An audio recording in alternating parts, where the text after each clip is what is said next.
오늘 우리에게 주신 하나님의 말씀 스가랴 9장 1절로 7절 말씀입니다. 생명의 샘가 12월 13일 화요일 말씀 압제자들의 멸망 함께 읽겠습니다.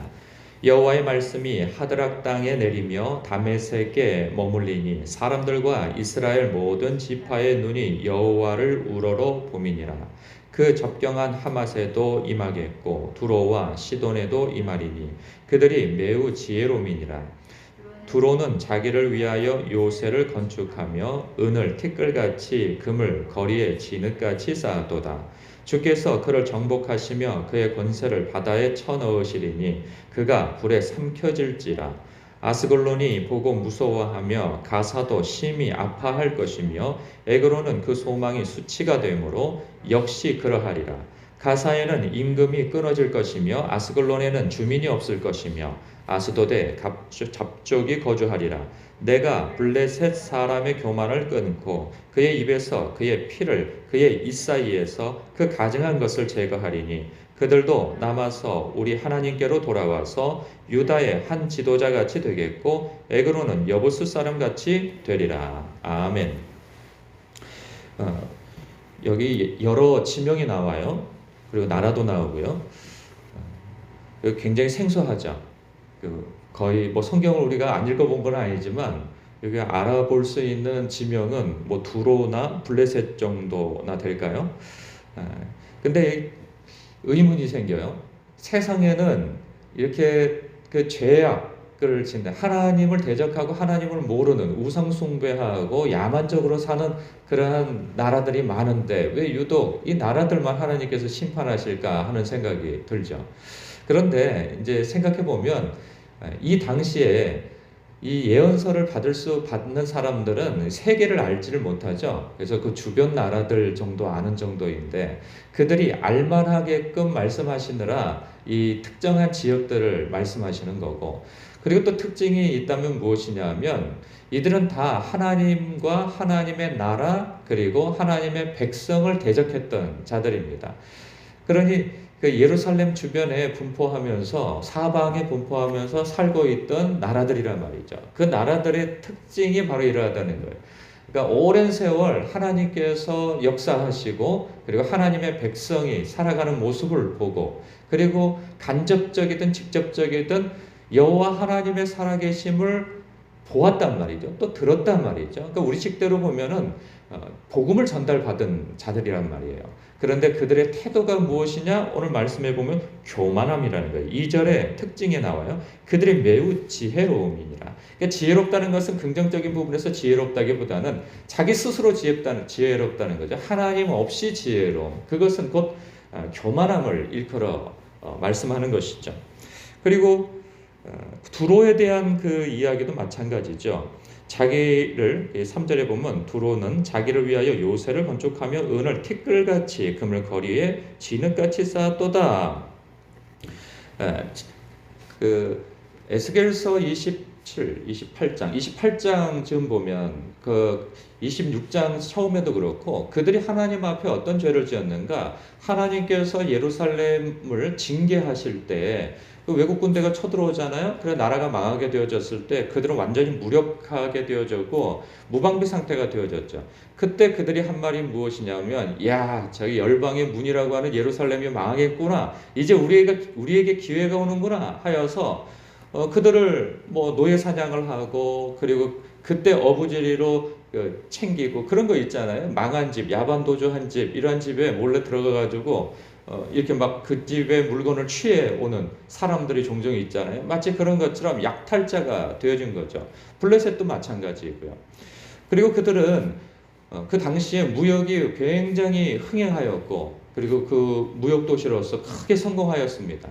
그래서 많은 금은보화를 가지고 또 무엇보다도 그들을 보호할 만한 철옹성을 가지고 있었어요.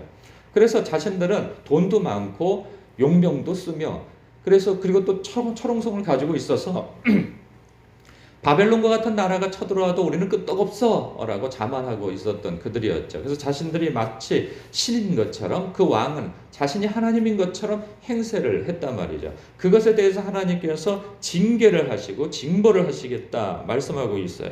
그래서 4절에 보면 주께서 그를 정복하시며 그의 권세를 바다에 쳐넣으시리니 그가 불에 삼켜질 것이다. 이 일은 역사적으로 일어납니다. 그 알렉산더 대왕에 의하여서 그 나라는 결국 망하게 되어지죠. 그런가 하면 블레셋도 마찬가지예요. 6절에 보면 아스도세는 잡족이 거주하리라. 내가 블레셋 사람의 교만함을 끊고, 이 블레셋 같은 경우에는 이스라엘이 존재할 때부터 같이 존재하면서 끊임없이 대적하였던 세력이죠. 그래서 7절에 그의 입에서 그의 피를 그의 입 사이에서 그 가증한 것을 제거할 것이다. 이 무슨 말이냐면 블레셋의 그 포악함으로 그 흘린 하나님의 백성들의 피와 그 당한 희생을 말하죠. 그것을 이제 끊어내겠다 하는 그 말씀을 하고 있어요. 그런 호전성을 더 이상 발휘하지 못하도록 그들을 완전히 괴멸시키겠다라고 하는 그 말씀을 하고 계시죠. 이 보면 심판의 때에 하나님의 백성에게 이 말씀을 해주시는 것은 뭐냐면 내가 너희들을 대적하는 자를 나의 원수로 삼겠다. 그 말씀을 하신 거예요. 너의 원수가 나의 원수이고 너희를 복주는 자를 나의 사람으로 여기겠다. 그러니까 우리의 편이 되어 주시겠다. 하나님의 백성의 편이 되어 주시겠다고 하는 그 말씀으로 들리는 거죠. 그러니까 마지막 때에 요한계시록에서도 마찬가지입니다. 일곱 나팔, 일곱 대접, 일곱 인의 심판, 이런 심판들이 점점점 가중되어지는 그 가운데에서 아주 무서운 심판이 내려지죠. 그런데 그 심판의 내용들을 가만히 보면 하나님을 대적한 자들이고 하나님의 백성을 대적한 자들에 대한 심판으로 묘사가 되어진단 말이죠. 그래서 이것을 통해서 격려받으라는 말씀이에요. 내가 너희의 편이다. 그러니 너희는 두려워하지 말라. 이 말씀을 하고 계시는 거예요. 그런데 무조건 두려워하지 말라. 그 말씀을 하고 계시느냐? 그런 것 같지는 않아요. 마지막을 보면 7절 마지막을 보면 하나님께서 그들을 심판하시는데도 어떤 방향성을 두고 계시는 것을 봐요. 그러면 그게 무엇이냐? 그들도 남아서 우리 하나님께로 돌아와서 유다의 한 지도자같이 되겠고 에그로는 여부스 사람같이 되리라. 이 말씀을 보면 무엇이 연상되어지냐면 그 디모데전서 2장 4절에 모든 사람이 구원받기를 원하고 그리고 하나님은 모든 사람이 진리에 이르기를 원하신다라고 하는 그 소원이 포함되어 있음을 봐요. 그러니까 하나님께서 심판하실 때 하나님과 하나님의 나라, 백성, 교회를 대적하는 자들에 대해서 반드시 무서운 심판을 하시지만 그 심판의 방향성은 무엇이냐? 그들이 완전히 괴멸되고 멸망하고 사라지고 하는 그러한 지옥불로 완전 떨어뜨리는 그것이 목적이 아니고 그들조차도 구원받기를 원하시고 하나님의 진리에 이르기를 원하시는 방향에서 징계하시고 심판하신다는 거예요. 그래서 하나님께서 이렇게 심판하시겠다고 예언을 하신다 하더라도 바로 심판받지는 않아요. 오랜 세월 기회를 주신단 말이죠. 계속 복음이 전파되어지고 계속 하나님의 사람들이 그곳에 왕래를 하게 하심으로 인하여서 그들이 변화될 기회를 주세요. 여기 두로 같은 경우에도 이런 예언이 있다고 해서 바로 멸망하지 않습니다. 무려 이 이후에 200년이나 후에 가서 멸망을 당하죠. 하나님의 백성들도 마찬가지예요. 이스라엘이 멸망되었다고 단번에 예언 한 번 하고 멸망하시는 것이 아니에요. 끊임없이 하나님께서 사람을 보내시고 수백 년에 걸쳐서 예언자들을 보내서 너희들은 돌이켜라 이 말씀을 주신단 말이죠. 그래서 결국은 그 기회를 다 놓치는 어느 시점에서 하나님의 심판과 징계가 임하는 것이죠. 이런 것을 본다면 우리의 삶 속에서도 마찬가지예요. 우리 주변에는 우리를 하나님을 대적하고 하나님을 경외하지 않고 교회를 무시하고 대적하고 하나님의 백성을 조롱하고 또 핍박하는 사람들이 있어요. 그 사람들에 대해서 우리가 어떤 시각을 가질 것이냐, 그리고 우리는 어떤 태도로 살아갈 것이냐에 대한 이 어떤 메시지를 주고 있는 거죠.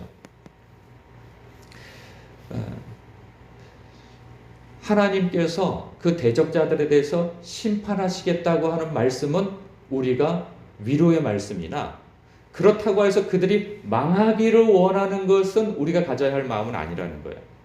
예전에 어떤 성도님, 우리 교회 성도님은 아니에요. 어떤 성도님은 그런 얘기를 해요. 자기가 자기 회사를 다니는데 그 회사 직원을 전도하지 뭔 얘기 끝에 그 회사 사람들은 저기 전도 계획이 없냐고 그랬더니 그분이 하는 말이 나는 그 사람들 그냥 그렇게 살다 죽기를 바란다고 그러는 거예요. 왜냐하면 자기를 인정해주지 않고 괴롭히고 그리고 이렇게 어렵게 만드니까 그 사람들하고 함께 신앙생활하고 싶지 않은 거예요. 그 교회에 인도하고 싶은 마음이 안 들고 전도하고 싶은 마음이 전혀 없는 거예요. 그러니까 정 믿으려면 다른 교회 가서 믿든가 이제 그런 생각인 거죠. 그러니까 그들은 그분 표현에 그렇게 살다가 죽었으면 좋겠다고 그러는 거죠. 근데 우리가 그렇게 꼭 강하게 표현하지 않는다 할지라도 우리 마음에 어쩌면 그런 마음 가지고 있을지도 모른다는 거죠. 저 사람은 우리 교회 안 왔으면 좋겠어. 저 사람은 예수 안 믿었으면 좋겠어. 저 사람은 나를 이렇게 괴롭히고 힘들고 하나님의 교회와 하나님을 대적하고 나를 무시하고 하는 저 사람은 저렇게 살다가 지옥 갔으면 좋겠어. 하나님 안 믿고 이런 생각 가질 수 있어요. 그래서 복음을 전하지 않고 아예 그냥 원천 차단을 하거나 너는 너, 나는 나 이렇게 살아가는 것으로 선을 긋고 그렇게 살아갈 수 있단 말이죠. 그러나 하나님께서 하나님의 백성에게 원하시는 마음은 그런 마음과 태도가 아니라는 거예요. 하나님은 분명 원수를 사랑하라, 너희를 대적하는 자를 위해서 기도하라 말씀하신단 말이죠. 왜 그렇게 말씀하시고 요구하시는가? 우리가 그런 원수였고 하나님 앞에 그런 대적자였으며 그리고 죄인이었고 약한 자였다는 거죠. 그런 우리를 위하여서 하나님께서 십자가를 지시고 하나님의 아들이 십자가를 지시고 하나님께서는 우리를 아끼시기 위해서 아들도 아끼시지 않으셨다는 거예요. 그때 우리가 원수였다는 거죠. 그때 우리가 하나님 앞에 껄끄러운 대상이었다는 거죠. 그럼에도 불구하고 우리를 그렇게 오래 참으시고 우리를 위해서 다 내어주시고 하셨다면 너희들도 그렇게 해야 되지 않겠느냐라고 하는 그 말씀, 그 메시지가 감추어져 있는 것이죠. 쉽지 않은 메시지입니다. 이 내용만 보고 어떤 한 단어를 따가지고 그냥 은혜 받고 이런 말씀이 있구나라고 생각하면 그만일 수 있겠으나 이 당사자들로서는 블레셋이 하나님의 백성과 같이 되어진다고 하니 이게 얼마나 이 청천벽력입니까? 그들에게 들을 때. 그러니까 이런 말씀과 같죠. 당신의 직장 동료가 그렇게 괴롭히는 그 직장 동료가 한 교회를 다니게 될 것입니다. 나중에. 이렇게 얘기 듣는다면 나중에 어떤 과정 속에서 그가 변화되어지는 것이 감동일 수는 있겠으나 이 왼수 같은 사람이 나중에 나와 함께 교회를 다녀 나와 같이 구원받은 하나님의 백성이 돼 이게 껄끄럽고 싫을 수 있단 말이죠. 그 말씀과 같은 거예요. 우리도 이 말씀이 나에게 껄끄러움으로 다가올 수 있으나 하나님의 마음을 품을 수 있고 하나님의 마음을 갖고 그 태도로 원수 같은 이 왼수 같은 이웃을 그들이 구원받기까지 긍휼한 마음을 가지고 전도하고 그리고 기도하고 할 수 있는 사람이 되어야 할 것입니다. 그래야 우리의 마음도 천국이 되어지는 것이고 진리의 사람, 빛과 같은 사람이 되어지는 것이죠. 오늘 이 말씀이 여러분에게 잘 묵상되어져서 여러분의 마음에 어떤 독소가 제거되어지는데 은혜가 되어지는데 이 말씀이 역할을 하기를 주의 이름으로 축복합니다. 기도하겠습니다.